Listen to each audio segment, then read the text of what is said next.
ma sante yàlla julli ci Seydina Mohamed sangu sang yi maa ngi sang sama ñaari waajur di sant sama papa bi ma tànnal yaay ju baax ba mu mën a am doom ju baax ba tey jii ma taxaw fii waa lycée Massy dina ma sargal man lycée Massy mun am aw ma seen fay dew ma de benn tànk moo dem benn tànk baa ngi ci biir maa ngi yéen ba kii ji fer ndax mënu ma leen a fay di nuyu proviseur di nuyu censeur di nuyu surveillante yi collectif des femmes amicales maa ngi ci biir dew ma di remercier sama papa yi jiital ci Souleymane Ndiaye Brin mu tegal ma ko ci langue politique yi yëpp ñëpp ñëw nañ lancé na Cissé Cheikh Kane ñoom ñëpp sama famille maa ngi leen di nuyu samay xarit samay copines d'enfance ñëpp a ñëw mënu ma leen a fay maa ngi gërëm Samba Gueye attaché de cabinet madame la ministre ñëw na mi ngi fii ñoom ñëpp suñu staff fi ñoom ñëpp a ngi fi mënu ma leen a fay di gërëm sama censeur bee nag ndax peccum liir bu neexee nday jaay jàpp ca mbagg ma muy Mansour Malick Ndiaye yow yaa baax yaa ma yërëm yaa ma jàppale Saliou Dioum président amical yow kenn demul nga des Dioum Sambal ak jigéen maa ko duggaan nag sama mbokk sama xarit yow yaa ma tax a ñeme bi ma ñëwee ci lycée Massy fekk fi proviseur Ahmed Iyane Diop mu teg ma nekk sama papa nekk sama nijaay su ma bët xonkee moom la bi sama borom kër gaañoo fii la woon ci lycée Massy keroog kenn jàngul ñëpp a tëj ci rañu Ahmed Iyane Diop mu ñëw Ahmed Lamine Badji ñëw ni dootuma ko dàq collectif des femmes amicales sama collègue yi professeur surveillant ba ci élèves yi mënu ma leen a fay mënu maa fay waa langue politique bi kontaan naa ci yéen mënu ma leen a fay di leen ñaanal yàlla yàlla gudd fan samay parents papa yaay suñu dëkkandoo ñëpp mënu ma leen a fay sama belle-sœur yi rakk mag mënu maa fay kenn sama xol dafa seet tey lii sa maan nañ maa ngi yéen ba géej gi fer incha allah ca kaw ca kanam rek merci. yëpp ñi fi teew ñuy door ci nuyoo bi monsieur le conseiller économique et social Souleymane Ndiaye Brin di ci teg le représentant de l'IA di nuyu sunu imam yi fi nekk sunu sëriñ si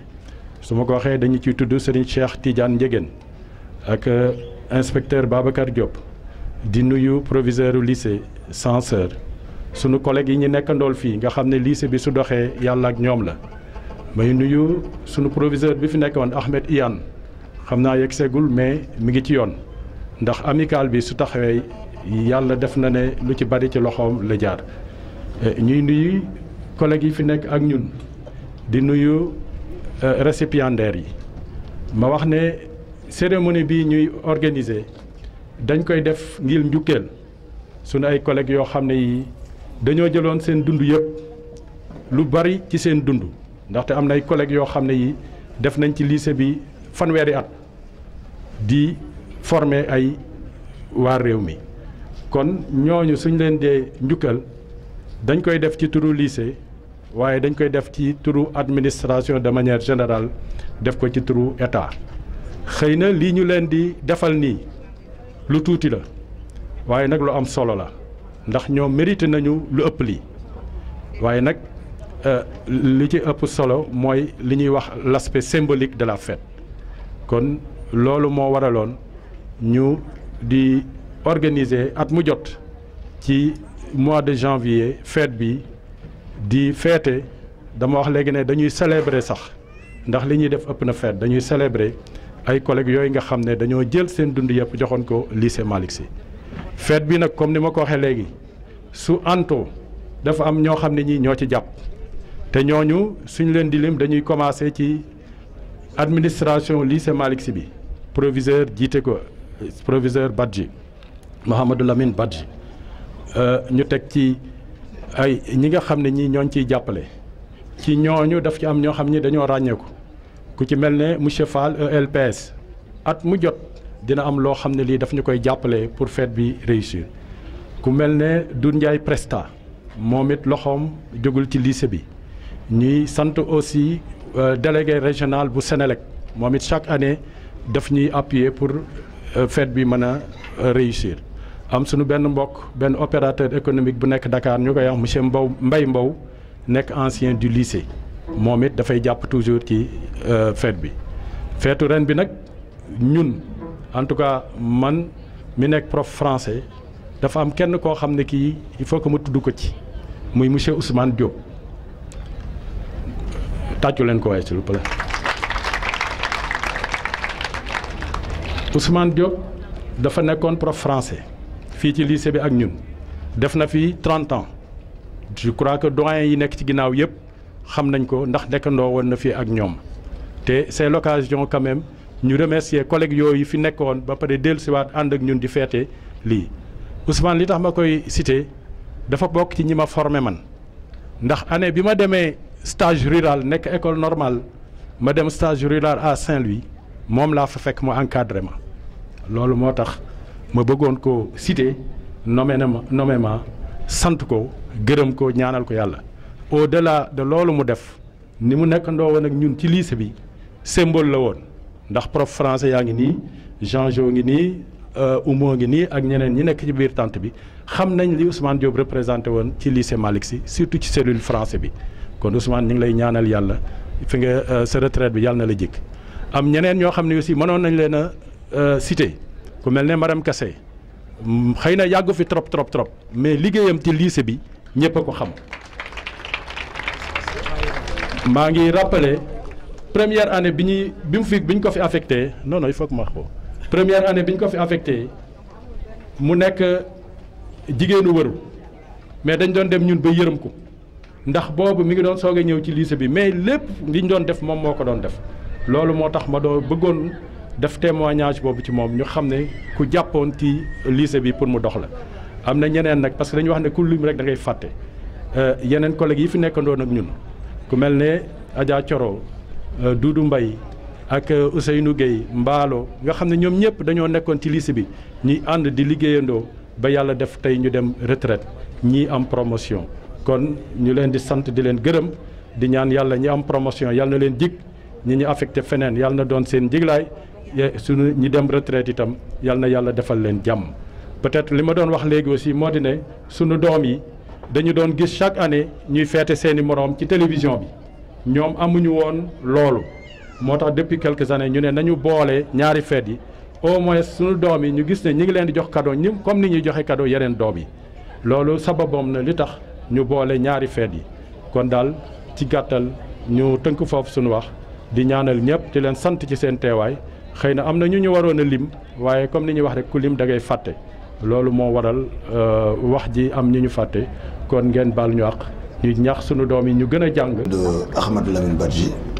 maay l'actuel proviseur du lycée El Hadji Malick Sy. waaw mais balaa maa tontu sa question danga may tuuti rek ma dellu si ci li ñu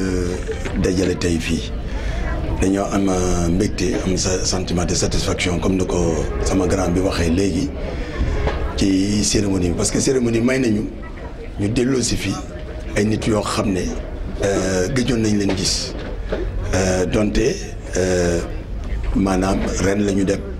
mais xam nga koy faral di gis bés bu ne nga toog lu tollook weer ñaari weer ba ñetti weer gisoo ko day am lu muy def ci yow waaye di ko sante yàlla mu ñoo xam ne yàlla dafa dogal ñu xamante woon démb ak barke démb parce que man ne naa lycée Malick Sy mooy loo xam ne dama nekkoon ci li tubaab di wax ci périphérie ba yàlla dogal ma ñëw nekk ci biir activité bi maanaam ñi fi nekk ci bëri xamante woon nañ parce que ñun ñëpp ay jàngalekat lañ ñii ci yeneen activité lañ taxoon ñu xamante comme sama grand bi fi jógee ki ma wutu dégg nga léegi mu naan sama rakk la ku ma respecté loolu dafa war lu tax parce que bi ñuy xamante école de formation loolu man bi may dugg école de formation moom mu ngi génn école de formation dañoo bokk métier ñu bokk koñ en tant que professeur ba yàlla dogal ma ñëw fii utu ko même bu ma nekkee feneen doon fa nekk comme chef d'établissement ci moom laa doon sukkandiku mu may tette donc gis nga c'est famille bi ñuy wax famille bu am la bu dëggu la ma ñëw fekk fi ay nit ñu gën a dëggal loolu ñi fi jot a jaar yëpp benn at laa nekk ak ñoom mais boo ñu gisee da ngay foog ni def nañ fi fukki at ci seen baax la ci seen dëggu seen taxawaay bi ñu fi amoon te loolu ci biir dafa am lu ñuy mën a tuddee ay traits d'union ñi nga xam ne ñoo nekkoon ciment ku mel ni Saliou Dioum ñu fi tudd sànq dafa bokk ci ciment ku mel ni madame Kandji madame Kassé mi moom it ci la bu ngeen seetloo bi mu jógee bu ngeen seetloo nit ñi jógee vraiment nga xam ni kii am na li mu représenté ci biir école bi te maanaam sentiment bu bizarre la ni mbégte la ci li ko dal parce que promotion la mu dem mais quelque part dinañ ci am pincement au cœur parce que bu ñu sañoon mu des suñu biir léeg-léeg fu mu nekk damay am lu ma soxla ma woo ko moom ne ko lii la ñu soxla mais loolu da ciy sawar bañ na ba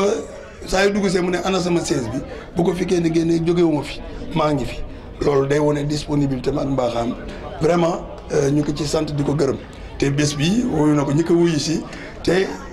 dañ ko araftu sax ne ko dimbali ñu rek bu ñu indil dëkk bi yëpp parce que xam nañ bu ko yëgle woon fii duñ fi waaj dama tourné dem ma ne leen bu yóbboo ngeen yokkaat 200 chaises parce que Maram Kassé rek dina feesal mbooloo bi te loolu ñi fi nekk la boole ci gis ngeen famille la collectif des femmes dafa nekk loo xam ne xaw ma ba xam am na feneen de man def naa ñett ba ñeenti établissement mais ñii nu ñu organisé wu amul fenn xool leen ba xam yeneen ban école moo fii def arbre de Noël di fêter ay di sargal ñi dem retraite ba di célébrer def arbre de Noël loolu yëpp pour wane ni famille la ñun ñëpp a bokk bañ suñu njaboot di ñëwee beneen njaboot vraiment loolu lu am solo la nouvelle technologie yow li ngay wax moom daanaka da nga may maanaam lu ma joxoñee ndaw si rek ni moom fa la nekk te ñu ngi xaar lu bëri ci moom tàmbali na déjà fukki ordinateur ñëw na fi damay noppi parce que damay bañ ñeneen topp suñu tànk ñun nañu xuus bay sori soog a wax gars yi fu ñu kii te loolu taxawaayam ak Mor Ndiaye Mbaye mi fi jaar ci ndimbalu ministre Adja Ndeye Tické waaye daañu Ndeye Tické bi ñu ko tuddee ci ordinateur dañuy yaakaar ni loolu la waaye dafa tàmbali balaa moo nekk ministre de l'économie numérique la tàmbali di jàppale école bi yàgg nañoo jàppale ay yooni yoon balaa ma koy gis xam nga kañ laa ko gis keroog biñ ma demee di ko jaalee papam ci laa ko mës a teg bët te yàlla xam na ne xaw ma ñaata yoon la ñu waxante téléphone ñaata yoon la teraangam yegg si lu ñu xew la ci école bi boo ko waxee mu yónnee enveloppe am keroog bi ma demee di ko jaale ci laa ko gis teg bët pour la première fois ku ma bàyyi woon sax bu dul woon toogaay boobu mu toog dinaa ko romb mais léeg-léeg boo ñu fekkee ñuy wax téléphone da ngay foog ni ñii xamante ni te mosuma ko xam loolu day wane ouverture nit ki ak vraiment mbaaxam vraiment le don de soi ni ma ko mën a tuddee ku jàppale école bi la donc bu ñëwee tey ci lii tàmbali man gëm naa ni leneen a ngi dikk waaw damay bañ cat rek moom daal nañ bàyyi nii waaw parce que suñu yëfu biir la suñu demee nag ba sori ñu soog a wax ñeneen yi bon am na loo gis am na avantage am na inconvénient lu njumtukaay yi ngay wax am na li ñuy wax le revers de la médaille am na solo trop parce que tey xale mun na ci jàng tout un programme école waaye nag utilisation biñ ciy def mooy tardé léeg-léeg ba ci kër yi sax mu ngi tas parce que léegi da ngay gis paa bi nekk fële ci ordinateur am soxna si nekk fële ci WhatsApp am ñee nekk fële waxtaan amatul donc la famille est disloquée loolu ci inconvénients yi la bokk xale mun na bañ a suivre yaakaar ni lu nekk bu prof bi di wax du déglu parce que bu yaakaar ni bu demee ci net bi dina ko am alors que du benn li dafa war a nekk motalikaay complément motali waaw luy maanaam luy complété mais warul nekk vraiment loo xam ne day yàq lépp ngi dépendre ci utilisation bi ciy def boo ko utiliser à bon escient nga la amal njëriñ am na noo koy defee nag mu nekk ab safaan. waaw quel message ngay lancer à l'endroit des élèves. waaw élèves yi ñun fi mu nekk nii xam nga Adja lenn rek moom la ñuy ñaan fi mu ne mooy incha allah examen yi ñuy dëmmal ñu am ci ay résultats yu mucc ayib xam nga lu tax. xam nga nit bu nekkee sa gannaaw di la dooleel lu nekk benn lenn rek nga mën a am pour gërëm ko indil ko ay résultats parce que ñii di def lépp ci école bi ci lycée Malick Sy ay anciens du lycée lañ keroog rek ñu ngi may invité les anciens du lycée association boo xam ne Serigne Diop ancien médiateur de la République mooy président bi ñoom fi mu nekk seen yéene. mooy di gis lycée Malick Sy muy feeñ ci concours général donte ñu ngi def ay résultats yu baax ci bac waaye des na concours général lañ bëgg donc xam nga ñiy dem ay at ba tey ñu continuer di seen xel nekk ci résultats yi donc ñooñu ñun loolu rek lañ mën a am pour remercier leen keroog fekk naa fa ñoo xam ne 1974 lañ ko di gisee keroog ñu taxee ki waa ji naan ko yow 74 ba léegi gisewuñu xam nga loolu dafa neex ñu ne dañuy ñaan yàlla toog ay at ñuy tasi suñu biir te vraiment yàlla ci mbaaxam ci kattanam mu jàppale ñu am ay résultats yu mucc ayib pour mën a leen ne jërëjëf. ba ci parce que ñëpp a ngi ñuy xaar ba ci fondation Sonatel bi nga xam ne gis ngeen nu ñu taaralee suñu école bi macha allah vraiment ñu ngi sant ñëpp di. maa doon proviseur lycée Malick Sy de 2009 à 2018. say sentiment. Bon sentiment yi moom xam nga moom ñëpp moom xam nañu ko donc sentiment de satisfaction, sentiment de joie, sentiment aussi de regret,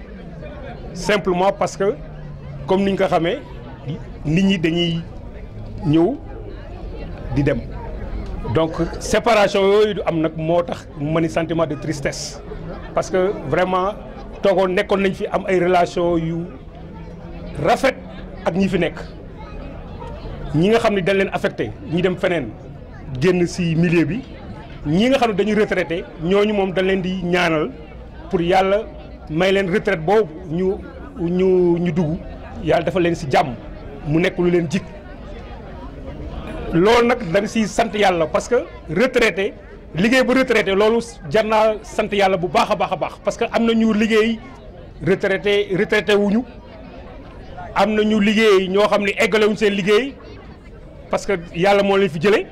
am na ñoo xam ne dañ fi jógee parce que peut-être safaan bi la mooy daal vraiment donc am nañu lu leen gàllankoor mais donc ku dem nag liggéey ba retraité loolu da ngay kontaan ci loolu donc sant yàlla xam ni yow yàlla cëral na la donc loolu moom laa ci amoon loo xam daal ci lu gàtt lu may wax di remercier vraiment ñi nga xam ne ñoo fi teew autorités yi fi teew yëpp à commencer par l'IA parce que représentant IA moom moo fi taxawal IA donc moom mooy suñu kilifa fii ak suñu doyen yi fi nekk yi nga xam tamit ñu ngi fi vraiment ñu jiitu ñu ci métier bi tette ñu ci ba tey ñu taxaw fii di am lu ñuy wax donc ñooñu aussi dañ leen di sargal mën naa ci citer ku mel na Mangane Abdoulaye Mangane mën naa ko citer mën naa ci citer ku mel na doyen Matar Gueye mën naa ko citer mën naa citer ku mel na monsieur Badji Sékou Badji mën naa citer aussi ku mel na bon Cheikh Tidiane Bey mi ngi fi waaw gis naa ko donc ak Sidibé ak Djibril Cissé ak Sow Bama Sow ñoom ñëpp ay ñoo xam ne ñoo fi nekkoon donc ñu nekk ndoo fi di fi liggéey bu am solo liggéey bu rafet vraiment ñooñu tey jii bu ñu taxawee si lu mel nii dañuy delluwaat vraiment di sant yàlla bu baax xam ne yàlla fàttewuñu yàlla am na lu ñu séral yàlla am na lu ñu bàyyee vraiment loolu amoon lu ma si sànni rek di gërëm nag bon Maram Kassé spécialement pourquoi ma ne moom Maram Kassé rek parce que moom dafa nekk dafa am lu mu représenté lu bare si école bi parce que nekkoon na si lépp lu xew si école bi da daan taxaw kooku moom ñëpp seede nañu loolu muy si biir école bi muy si biti école ku nekk ku am sa kër lu fa xew sax Maram Kassé dafay ñëw taxawal di la jàppale la sa liggéey ba sa liggéey ba sa xew tegu si yoon Maram Kassé donc dañ koy sargal mën na am sax moom dem na waaye demul parce que mën na desuwaat ëllëg fii si lycée Malick Sy parce que dafa am fu mu nekk rek di fa liggéey yàlla mu dem fa mais yàlla mën a defaat mu desuwaat fii continuer liggéeyam te loolu xam naa ne moom bu jógee foofu te ñaanal luñ ko léegi mu teel bu fu jógee dina ñëwaat lycée Malick Sy bu fekkee ni mi ngi ay kàttanam parce que lycée Malick Sy dafa nekk këram ba mu fi ñëwee la vraiment la taxaw boobu ñëpp seedal ko donc loolu aussi vraiment dama koy seede man mi nga xam ne man maa ko fi accueilliroon ba mu fi ñëw maa ko fi accueillir maa ko fi indi donc ba tey jii man ma dem bàyyi ko fi mu continuer fi liggéey boobu ba ànd ak Badji ki nga xam ne moom remplacé Ahmadou Lamine Badji mu nekk sama rakk vraiment ku ma respecté ku ma jox cër vraiment ñuy liggéey doon liggéey lu jiitu nit sa fi donc loolu aussi dama koy seede si kanamam di sant aussi Mansour Ndiaye censeur bi nga xam ne aussi xale bu yaru la xale bu dégg ndigal la parce que tamit vraiment topp na si tànku ñi nga xam ne ñoo ko jiital parce que école dañuy wax école bon ñett ñoo ko yore ñu ni proviseur la ñu ni censeur la ñu ni intendant la ñoom ñett bu ñu déggoowul di doxal seen liggéey nu mu waree école ba du dem fii nag moom non seulement ñoom dañu déggoo mais boole si aussi professeur yëpp aussi dañu taxaw déggoo di liggéey vraiment dégg ndigal vraiment jox respect joxante respect seen biir joxante respect ak administration bi ba tey jii bu ñu taxawee di wax lycée Malick Sy mi ngi def ay résultats yi ñoom ñoo ko waral parce que loolu moo ko waral donc àndandoo dafa nekk lu am solo mais du ma fàtte aussi l'amicale